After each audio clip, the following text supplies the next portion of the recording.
Outsiders, and a very pleasant good morning to you, wherever you may be. This is Bruce Ash here, welcoming you to our first live and in color edition of Inside Track on the Live the Dream Media Network. Thanks for joining us. For those who may not be familiar with Inside Track, this show was founded by the great Emil Franzi about 30 years ago.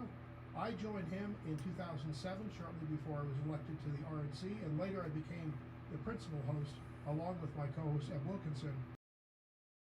And Francie passed. Our show is mostly focused on national and international issues, politics, as well as history, culture, with noted authors, experts, like our current guest today, and sometimes public officials, along with some rants from Ed and I along the way.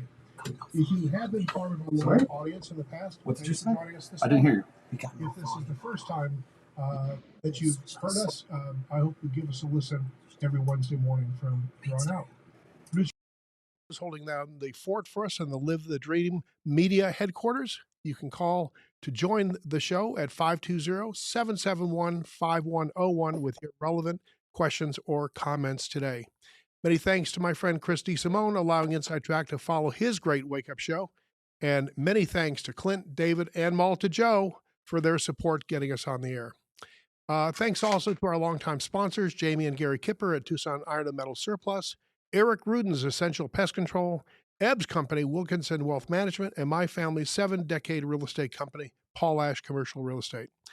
You may be wondering where my handsome co-host Ebb Wilkinson is today. He'll join us next week. He's an NRA board member, and he's off today protecting our Second Amendment rights. Our first guest on Inside Track in the digital universe is noted World War II historian, best-selling author, and successful speaker and interpreter about all things World War II, Alex Kershaw. Our guest's latest book, released last year, is Patton's Prayer. He is a prolific author, speaker, and journalist. He was our guest a few years ago on Inside Track 1.0. And with the 80th anniversary of VE Day occurring today, I immediately thought about Alex after I read a Substack piece he had written titled The Last Man to Die. Some of his other highly regarded books include The Longest Winter, The Bedford Boys, The First Wave, Against All Odds, and a very interesting book, Blood and Champagne. This morning, we'll be talking about an Army soldier, Raymond Bowman, Leland Riggs, and a combat photojournalist, Robert Capa, when their lives crashed together in a Leipzig, Germany apartment on April 18th, 1945, about 2 weeks before the surrender on May 7th, 1945. Welcome to Inside Track, Alex. Hi there. How are you doing? I'm doing great, and thanks very much for joining us this morning. Your last visit with us a while back was compelling, and this is our first show. We're graduating from terrestrial radio to a digital media platform, and I want you to tell us about the notable career of Mr. Capa before he met up with Bowman and Riggs, who were setting up a machine gun position in Leipzig.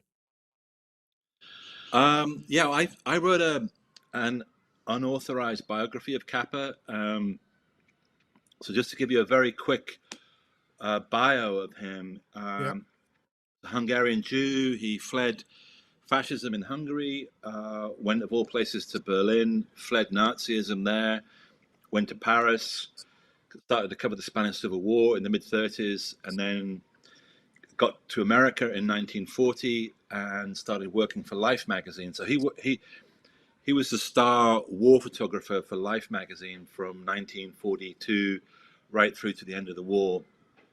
He was in North Africa, Sicily, Italy, most famously on D-Day, 6th of June 1944. His images of the first wave on Omaha Beach are, it would be an underestimate to say iconic. They're the most famous of D-Day. They're probably the most celebrated war photographs of all time. And then he followed the Allies through Normandy, was there at the liberation of Paris on the 25th of August 1944, which he said was the happiest day of the century. It was a city that he loved, that he'd spent his 20s in. And then he followed the Allies right through to the border of Germany. He was there in the Battle of the Bulge in December 1944, January 1945. And then he jumped across the Rhine in late March of 1945. There's some really great photographs you can find online of him actually jumping out of a plane. So the guy that walked it like he talked it. And then in April of 1945, on the 18th of April 1945, he was with US troops from the 2nd Infantry Division who were fighting through Leipzig. It was near the end of the war, obviously. In fact, 80 years ago this morning, the Germans finally surrendered to Eisenhower in a place called Rheims in France. So on the 18th of April 1945, a lot of Yanks, a lot of Americans in Europe, Canadians, British, doesn't matter, but if you're that close to the end of the war, you start to get really jittery. You start to not take risks because you know that you've got a pretty good chance of going home. Sure. Anyway, he was with the 2nd Infantry Division. He crossed into Leipzig. It was a guy called Bowman and Lehman Riggs, two guys that were a machine gun unit, and he photographed Bowman and Riggs set up a 50 cal machine gun on the terrace of an apartment block in Leipzig, and unfortunately, just from he was about a couple of yards away from Bowman. He was killed by a sniper. He was shot through the head, and the subsequent photographs that Kappa took, not only of the impact of the bullet and what happened to Bowman, but then the pool of blood that spread around Bowman as he lay slumped on the floor in this apartment in Leipzig. Those become some of the most haunting images of World War II. And Kappa himself was only interviewed once. He was interviewed in 1947 by CBS, I think.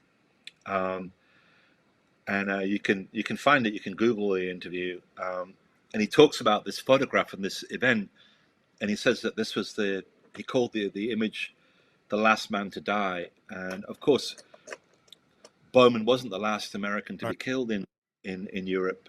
In fact, the last fatality was actually today, 80 years ago, That's right.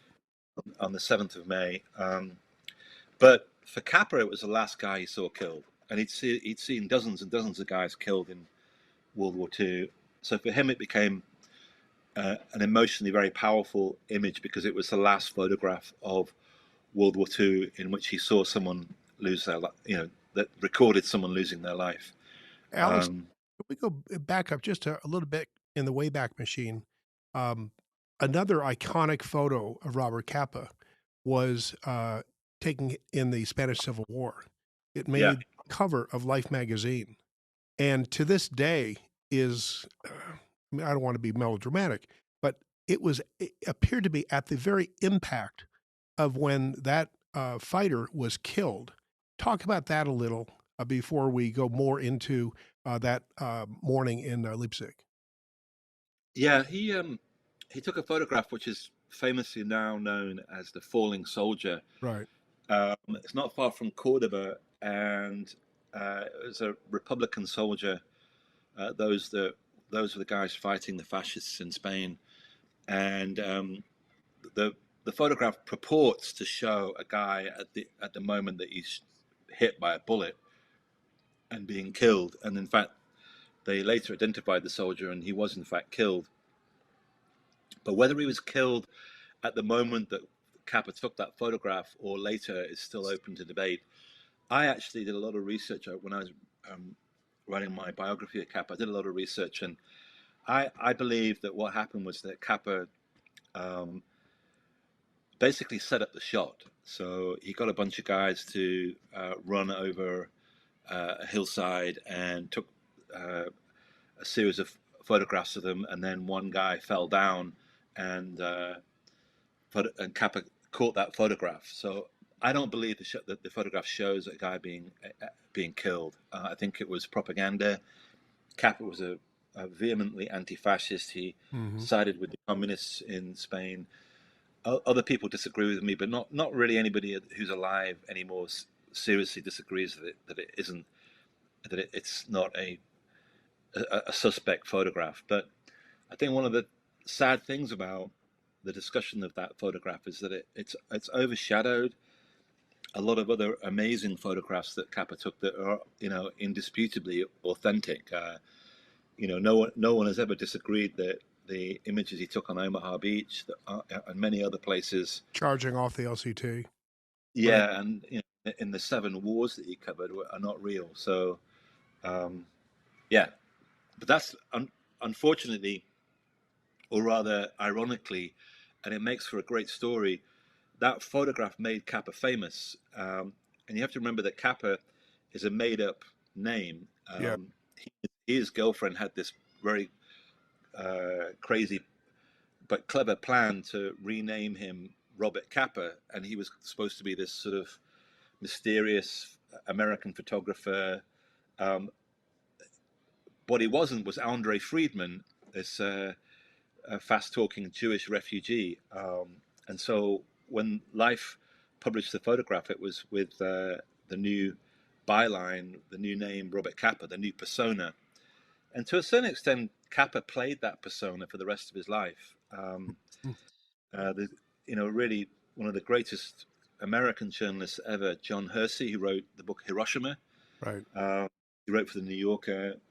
I think was one of the greatest reporters ever. He wrote a really interesting piece about Kappa that came out in 1947 called "The Man Who Invented Himself," and he explained the full extent of this creation of this glamorous, babe killing. I mean, he had an affair with Ingrid Bergman, Martha Gellhorn. He was a great lover, a very, very serious gambler, Man of big mystery. drinker. Sorry? A man of mystery and intrigue. Yeah, a man after many men's hearts. Unfortunately, if you become Kappa, you have to die at 41. He was killed in Vietnam.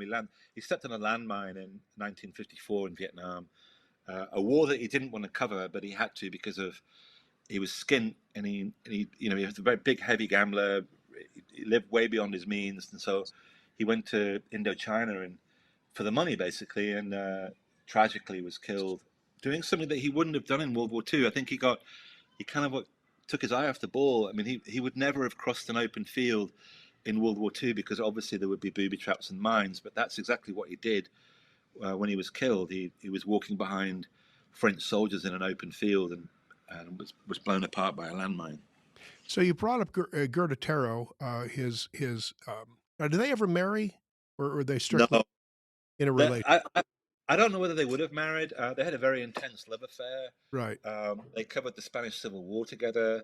In fact, quite a few of Kappa's photographs that are captioned Kappa are actually Gerda Taro's photographs because what they would do is in the front lines they would swap cameras. So if one of them ran out of film or needed a closer shot, they would pass cameras back and forth. So there's quite quite a few photographs taken from the Spanish Civil War that could well be Gerda Taro's that are labeled Kappa. But they didn't marry. She was tragically killed. She was run over by a tank in 1938, and Kappa was in Paris at the time. He wasn't in Spain, and he was in a barber shop. Imagine that you're in a barber shop, and he picks up a paper, and he reads this headline about Gerda Taro being killed by a tank in Spain. So it devastated him. I think she was the great love of his life, and he had many love affairs, but no one that he was that committed to. But So the reason why I think you brought that up, and which is kind of is poignant, is because Leipzig was her hometown. yeah. So he actually chose to go to Leipzig on the 18th of April, 1945, when he took, the famous last picture. He chose to go there because it was out of sentimental reasons as much as anything, because it was where Goethe had grown up, before she became a refugee from Nazism. So I think in a way it was partly prompted. The reason why he was there was partly prompted by a kind of sentimental feeling for his old lover. Mm. So why there were lots of journalists who wanted to accompany the generals going to the death camps after they had been liberated. Why did Kappa decided he was going to go to this town in Germany at the end of the Second World War? Well, I think it's because of the reason I mentioned, and also because he was much more interested in following ordinary GIs, ordinary Americans, through combat. And I think there's a, you mentioned the death camps and the concentration camps. Um, I don't think, I mean, he said himself that he did not want to go and visit Bergen-Belsen, Dachau, Ohrdruf, Buchenwald, etc. All of those were liberated in April of 1945. And I think that was for a very personal reason, which was because he was Jewish. And so many of his relatives had been murdered during the Holocaust. You know, in the summer of 1944, while he was covering the Allied invasion of Normandy, over 500,000 Hungarian Jews were killed in around about 6 weeks at Auschwitz, and that's like two human beings every second. So it was very, it was too close. It was too tragic. It was too personal. You know, he'd spent most of his adult life fleeing Nazism or fascism and anti-Semitism, and I think it was just too much for him to go and confront the reality of what had happened to his family and his community in Hungary, which was that they were, most of them were wiped out. You He know, did go to out. He did actually go. I found this very interesting because it hadn't been covered by anybody else. I don't think. He did actually go to Auschwitz in 1947, I believe, yeah, and it was a very haunting visit because he went there and there were these mass graves had been dug, and they'd filled in with water. And there was a really chilling moment when he knelt down beside one of these big pools, and there were bubbles coming to the surface. So literally, you could look at the pool, and there were bubbles coming to the surface in different places, and that was from the decomposing bodies. sure. Um, so I don't think he wanted to look at the full horrors of the Holocaust in 1945. You know, it was something that he actually also said something very, very poignant and very powerful, and that something that we need to remember today, 80 years later, which was that yes, these horrors would be covered by photojournalists, by photographers, etc. But as soon as they were visited and as soon as they were recorded, these stories, people would start to forget. And that was certainly the case in Germany, where there was a willful forgetfulness, a, a more than willing populace who wanted to forget because they didn't want to be made to feel guilty or responsible. There was a kind of a deliberate, not deliberate, but understandable need to forget from those who had witnessed the liberation. So the liberators were also traumatized, and they didn't want to go home with those horrible memories. Most of them couldn't forget, even if they tried. Those images stayed with them for the rest of their lives. But they certainly didn't want to talk about it, and they didn't want to mention it when they came home. So there were, you know, even now, 80 years ago, the 7th of May, 1945, when the most deadly human conflict in Europe ended, um, people began to forget. They didn't want to be reminded of the horrors and the pain and the trauma and the loss of war. 19 million European civilians lay dead 80 years ago as I speak to you right now. That's 19 million civilians, not including those who fought in the military. So it was a huge, catastrophic, cataclysmic event in European history, one that I think that almost all Americans didn't understand unless they'd actually been in combat in the European theater, because the war didn't really touch America. I think maybe 5 civilians were killed by enemy action in the continental U.S. Right. In World War II. So yeah, No, Alex, I visited Auschwitz and Bergen-Belsen, excuse me, Buchenwald, yeah, about 20 years or so ago, and at Auschwitz, we went into the area where political prisoners were oftentimes tortured for information and then killed. And I literally was placed in I can't even call it a detention cubicle because it was so small that that prisoner had to stand up sometimes for days. He wasn't able to lie down. And we walked out of a short hallway outside and in a kind of a walled area. and there were hundreds and hundreds of bullet marks on the walls. This is where the Nazis would take these political prisoners out when they had got whatever information they wanted to get. They shot them there, and I don't want to sound weird. I could hear the screaming, and most people today, they still don't want to believe. Some don't want to believe, but some, what happened there was just so awful they can't ever get their arms around it. Have you had that experience? Have you been to any of the death camps? I haven't been to Auschwitz. I'm not sure whether I ever will go. I'm not sure. I wrote a book about the Holocaust in Hungary, and it was probably one of the most depressing things I ever um, did. That I chose to do. Um, I think one of the lessons that we have to remind ourselves of constantly is to be vigilant about racism, and to be vigilant about who we really are as human beings and what we're capable of. So, um, you know, we are an amazing, miraculous species, but we're also very good at genocide and killing each other. Mm-hmm. It's a lot easier to hate than it is to love. Mm. We can become very dissociated from other human beings. We're capable of immense violence, and people are mostly sheep that will opt for security and safety over standing up for other people. That's the lesson of the Holocaust that we should always remember, which is that very few people stood up and protested it. Most people knew about it in Germany, but as long as they weren't personally affected themselves, they didn't care. We have to be really serious about who we are as human beings, and we have to look at the fact that we can very easily be provoked into actions which lead to genocide. Any And kind of yeah, state action, I'm racism sorry. Go or ahead. prejudice often ends up in genocide. If you look at human history, if you look at the history of the Brits, we're the quintessential imperialists. If you look at the formation of the United States, it was born out of genocide as much as it was anything else. We can't we can't say always that's what other people do. We have to accept the fact that we are all capable of doing things like that, and we have to do everything we can to stop ourselves and stop other people from following the dark path of humanity.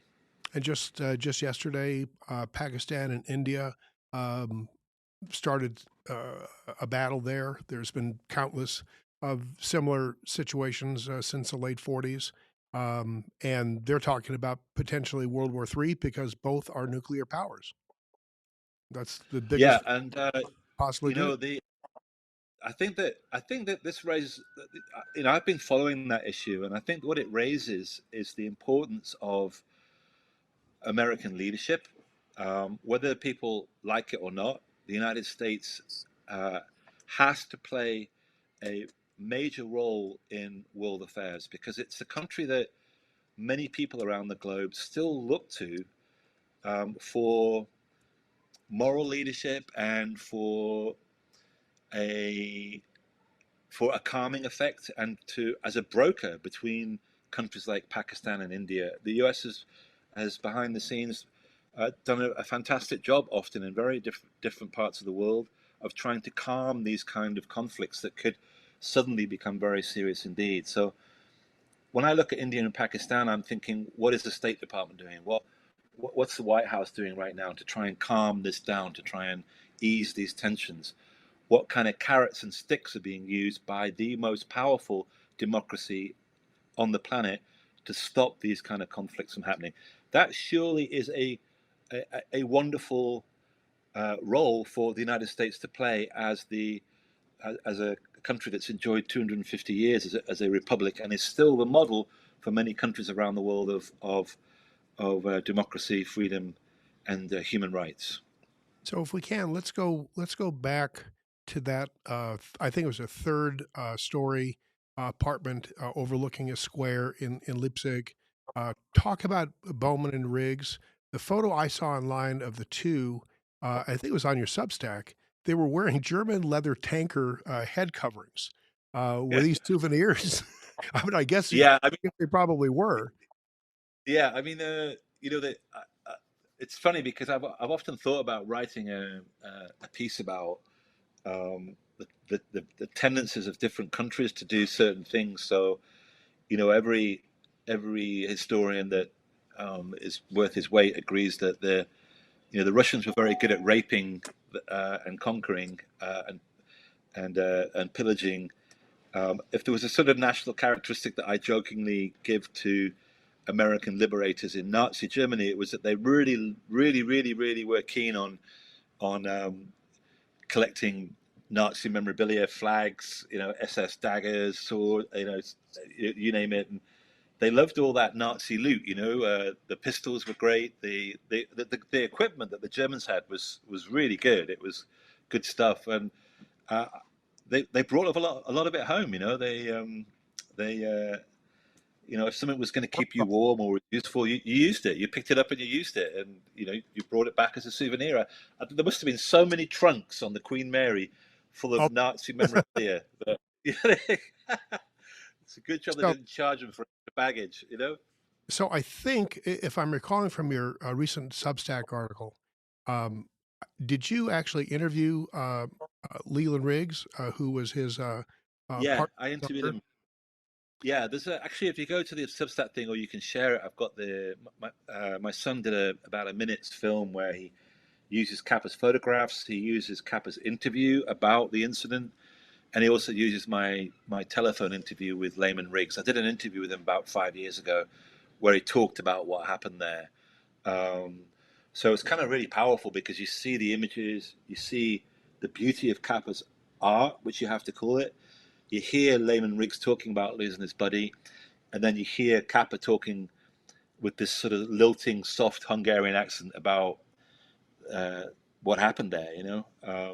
He called it a very beautiful picture, Kappa, and I think what he meant by that was that he said it was a clean photograph. It was just like this classic image of Right. a dead American, and I think that what I find powerful about that image is that it represents 141,000 American ground troops who died to liberate Europe. So, you guys kicking us out was the first fantastic thing that America ever did was get rid of the Brits because, I don't want a king, I don't want a queen. I like living in a republic. I don't believe in aristocracy or divine right. I love having a constitution that's written down. And the second greatest thing that you did was win World War II. And you did it in less than the time that Biden was president. And you started off that war with both arms tied behind your back. Right. Um, and you did an unbelievable thing for anybody that cared about freedom in the world. I always say to people, if you look at 1945, they did various opinion polls around the world in different countries, and America was the most respected country on the planet. It has never enjoyed a greater moral ascendancy, moral authority than in 1945, because so many Americans had given everything so that not Americans per se, but so many other people from different countries could live in freedom, could live in civilization again, could enjoy human rights, could, as all of Western Europe has done for now 80 years to this day, could live in peace and mostly prosperity and in democracy, and still to this very day, at this second, still protected by American power. That's right. They might not like to admit it, but they are, and they have been, and they've never really paid the bill. I think if they were honest about it, most European politicians would be the first to admit that they haven't paid that bill. But it's not. That's not to be critical of Europe, which hasn't defended itself adequately, especially in the face of Putin. But what it is to stress just how generous the United States has been to the rest of the world, and how generous it was in World War II by giving the lives of 411,000 Americans so that we could end the Holocaust in Europe and evil in Europe, and we could defeat barbaric militarism in the Pacific.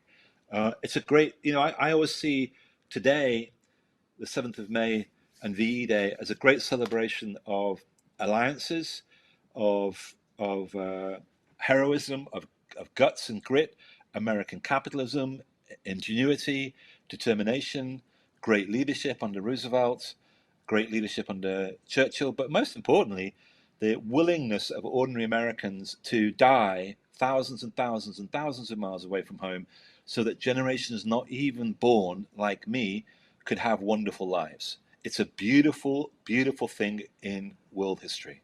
Well, when your back's up against the wall, as America was after December 7th, and frankly, uh, the Brits were not just up against the wall; they literally could have been exterminated. After September 1, 1939. Um, Yeah. when you people, great people, tend to fight harder, believe stronger, and do everything they can to protect their society and their way of life. And that certainly was the case in World War II. There are some people though who argue, and I think I read this in Victor Davis Hanson's book, The Second World Wars. He believes, and we had another couple of authors over the past couple of years because we've covered World War II, being that kind of that 70th anniversary, 75th, and Yeah. now 80th anniversary. Um, they've talked about how the way that we had to fight that war, and at the end, I mean, you talked about John Hersey's book Hiroshima, was so horrific, and we still kind of have the after effect of that bombing at Hiroshima. But Victor Davis Hanson makes the point that he thinks World War II is continuing today. And this is before Putin and Russia invaded Ukraine again. He's felt that it's a different kind of a war, but we're still at war. Well, You I, agree? I haven't read his book. I don't know whether you could call the geopolitics of today um, that similar to what happened in World War II. I do think that we do face in the West, in Western democracy, we do face an existential threat, and that threat comes more from our own decadence, distraction, Mm. and lack of knowledge about what autocracy means, what it means to live in uh, a communist state, etc. I think that we need to wake up to the fact that what we have is precious, it's fragile, it's relatively new in human history. We need to protect it and we need to be strong. We do need to constantly reinvigorate our military. We have to make sure that people know that we will project our power to protect our interests. And we need to have an honest debate about um, trade relations, relations between countries that we perceive as being threatening, i.e., China, Putin, etc. Um, I don't think that we need to pretend that there's some kind of um, unconventional war going on. Maybe, in cyberspace, that's an ongoing Hmm. conflict, if you like. But I don't. I think that we can de-escalate things by actually having really honest conversations about what it means to live with a industrial superpower such as China. How do we accommodate that? How do we not accommodate it? Um, how do we get along with people without being collaborationists, without being appeasers, and by standing up for what we think is really important? How do we win through soft power as well as hard power? And one of the great achievements of the United States since World War II is to really convince most of the planet that what we stand for is what they should aspire to. Right. We've done an amazing job through soft power, through Hollywood, through music, through popular culture, through fashion, through our lifestyle, through literature, through this magic potion of American culture is something that is just run rampant around the Yep. globe Yep. Yep. and No. has created Couldn't agree- an awful lot of fans and allies. Right. I couldn't agree with you more. So, describe what happened April 18th, 1945, at 3:15 p.m. on the third floor of that apartment building in Leipzig. Well, what happened was that they Bowman and Riggs went out onto a terrace that overlooked a street, and they were setting up a machine gun. And Bowman was on the machine gun. Riggs was about a yard away, and Kappa was another yard away or so. Kappa took a couple of shots of Bowman actually standing behind the 50 cal, and then a few seconds later, he was shot through the head by a sniper, a German sniper. Um, that was one of the most frequent ways that you would be killed uh, uh, at that stage of the war in urban fighting. You know, most Americans were killed by artillery shells exploding in the European theater in World War II. But at that point in street fighting, toward the end of the war, snipers were a very serious threat. So he gets a bullet in the head, he falls down, he slumps down, and then Kappa goes back into the room. Riggs tries to set up the machine gun again. I mean, incredibly, he tries to carry on, with his duties. Kappa goes back into the room that the terrace adjoins, and he goes to the back of the room, and he photographs. I don't know how long for, but it must have been several minutes, because if you look at the contact sheet of the photographs he took, the pool of blood around Bowman's head, he's slumped in the doorway to the terrace, and you see this black pool, and in several shots it gets bigger and bigger and bigger until it covers basically the foreground of the photographs. So what's haunting about that is the fact that Kappa was at the back of the room, hunched down, kneeling down or hunched down, and he's taking photographs every, I don't know, 20, 30 seconds every minute. Um, and he's just watching this pool of blood as if he's transfixed by it grow larger and larger and larger. So I think it's a very haunting moment, because if you try and put yourself in the head of Kappa, then he's just staring at the result of a death. So yeah, that's what's happened.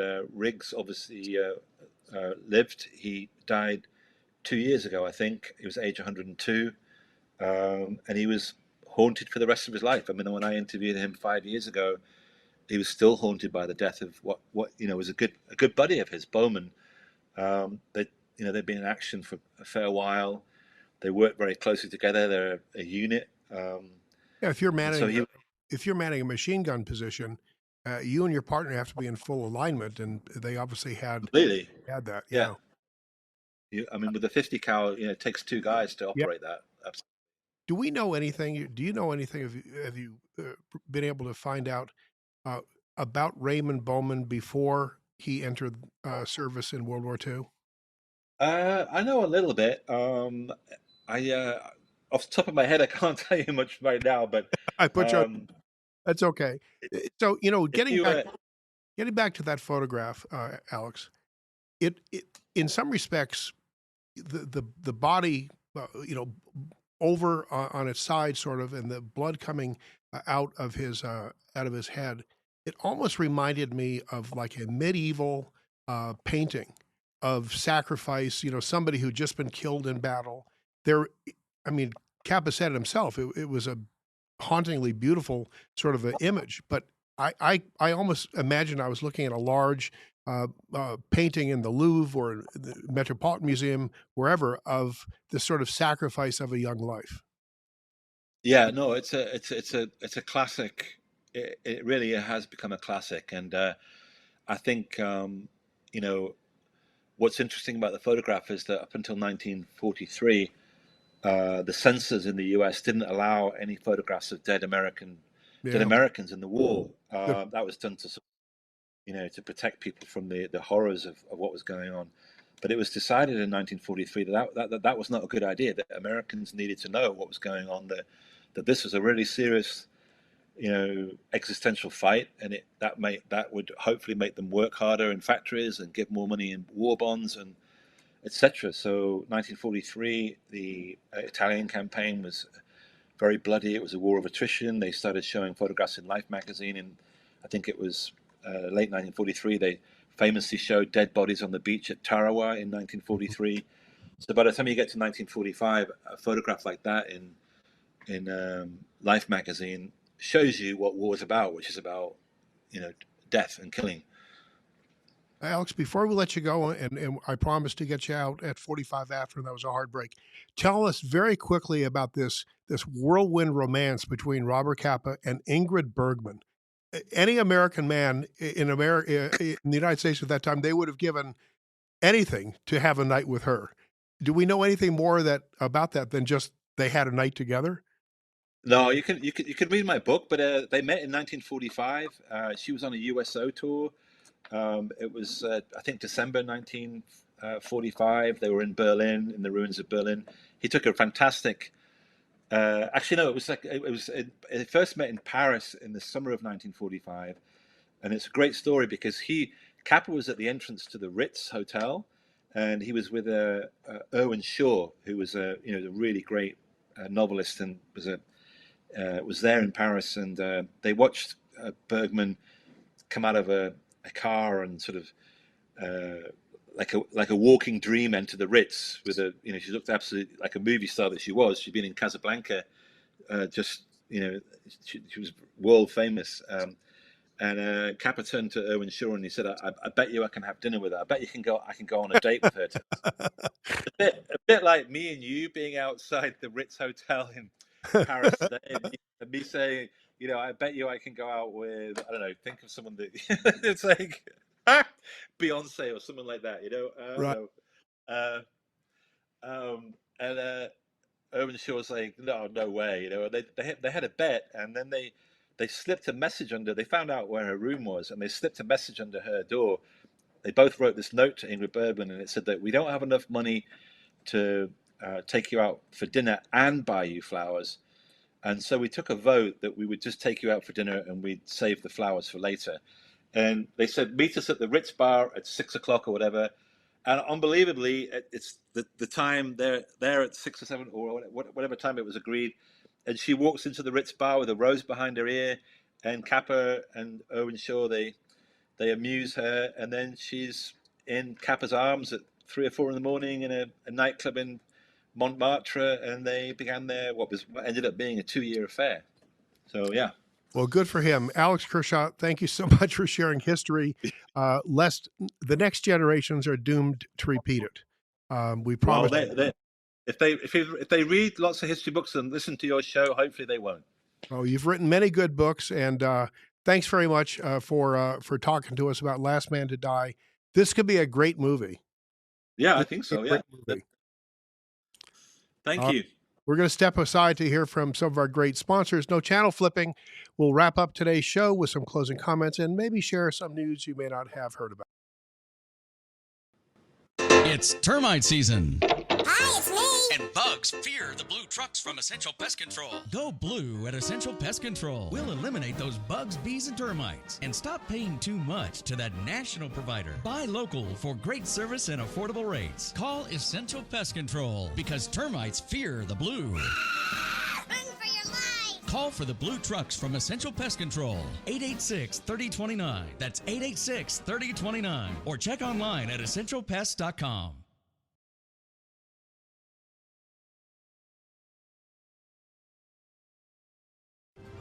This is Ed Wilkinson with Wilkinson Wealth Management, where we manage money for gun owners.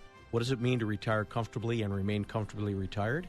It means designing a plan that allows you to do the things you want to do, outpace inflation, and never run out of money in your lifetime. If you want to retire comfortably and remain comfortably retired, call me, Ed Wilkinson, at 777-1911. That's 777-1911 or WilkinsonWealthMGMT.com. I'm proud to welcome my good friends at Tucson Iron and Metal Retail to Inside Track as an advertiser. Jamie Kipper and her staff are conservation experts. They sell round and square steel tubing, metal plate and roofing materials, as well as new and used steel, aluminum, and stainless steel to ranchers, artists, interior designers, roofers, as well as you do-it-yourselfers out there. Tucson Iron and Metal Retail is open Monday through Fridays, 8 a.m. to 4:30 p.m., and Saturdays, 8 a.m. to noon. Tucson Iron and Steel Retail, 701 East 36th Street. Call 520-209-1576. That's 520-209-1576. Or go to TucsonIron.com. TucsonIronSteelRetail.com. Come by and be sure to ask for Jamie. Tucson Iron and Steel Retail. This is what conservation and repurposing is all about.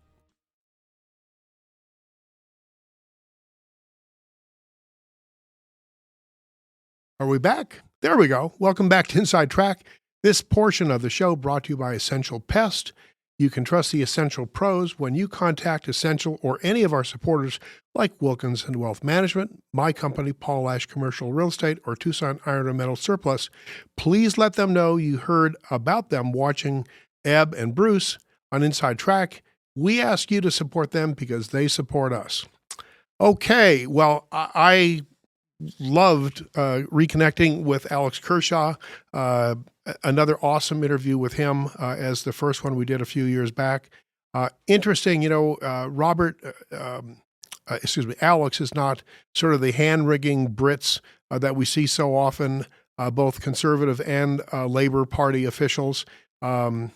He believes, even as a Brit, in the sort of way that most of us Republicans and many conservatives in our country thinks about the world. We talked briefly about this battle that shot up overnight. Pakistan, a headline from the Wall Street Journal, Pakistan vows to respond to India airstrikes, calling them an unlawful act of war. Contrast with that, the papal conclave begins today. Wall Street Journal also says a tense papal election is expected to pit late Pope Francis, number 2, Cardinal Pietro Parolin, against an army of challengers. Chris and I talked about the Pope's death on a show recently, and it seems that people like the heart that Pope Francis had, just not his schemes to get to that point. Hopefully this Pope will stand up to the people he needs to stand up to. It would be an incredible opportunity to have one of the potential Pope candidates, if I can use that word, be an African. And there are several very, very great cardinals in Africa where the largest increase in the Catholic Church has been occurring now for decades. Another report from the Wall Street Journal this morning, U.S. and Chinese officials to meet for trade talks over the weekend. Treasury Secretary Bessent and Trade Representative Jameson Greer are traveling to Switzerland to meet with Beijing's lead economic representative, potentially, they say, paving a way for broader trade talks. So no deal there yet, but again, the talks have started. Secretary Bessent also made some comments yesterday that he says, hey, look, China can have all the mass production of clothes and sneakers and those kinds of things. Kind of a snarky remark, but he wants to make sure that we have a settlement on the issue. We're charging 145% for the tariffs on China. They're at 125% on U.S. products. We'll see how that turns out. Also, this next headline kind of illustrates the sort of divide within the U.S. Senate. In a time when the president is successfully taking care of controlling the border, now there's these problems with senators who pop off with things like Senator Jim Langford of Oklahoma did, saying illegal immigrants should get due process. Well, there probably are there's a lot of due process going on in this particular matter across the country.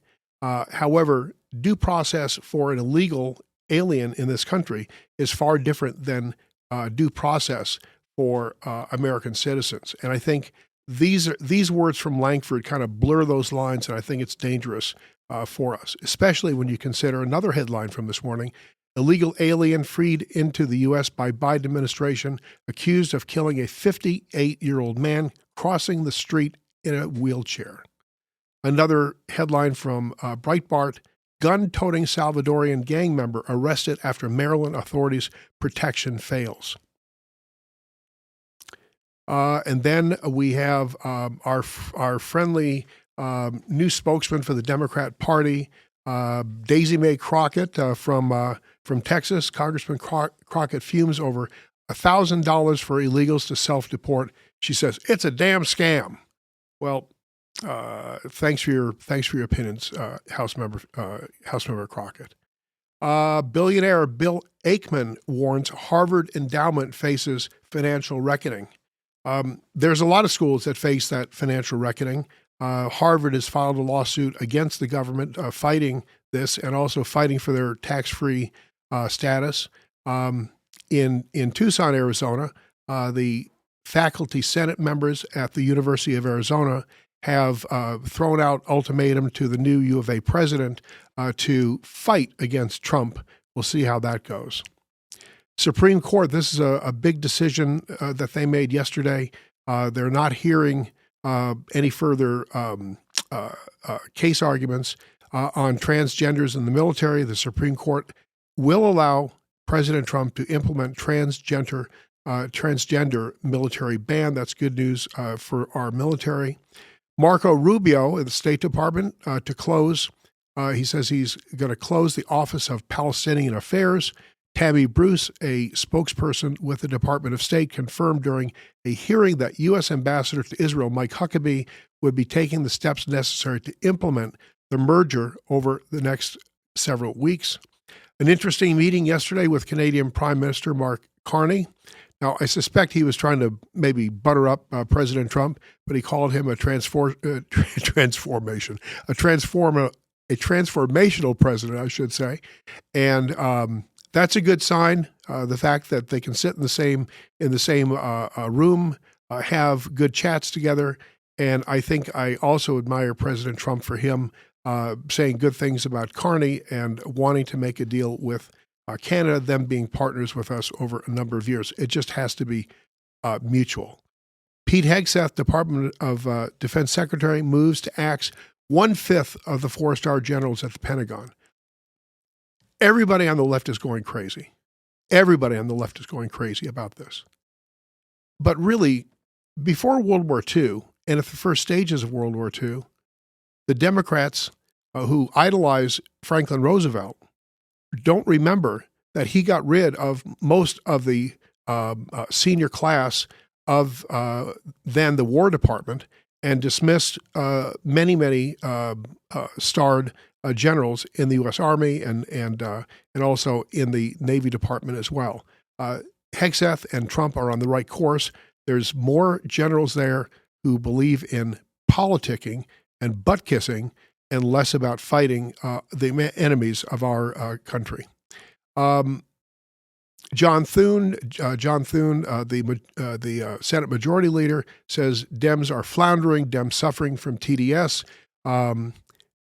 Don't count the Democrats out yet.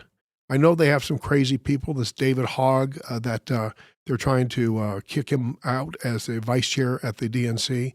And you have crazy people, AOC and Bernie Sanders and a lot of other people. They're gonna figure it out.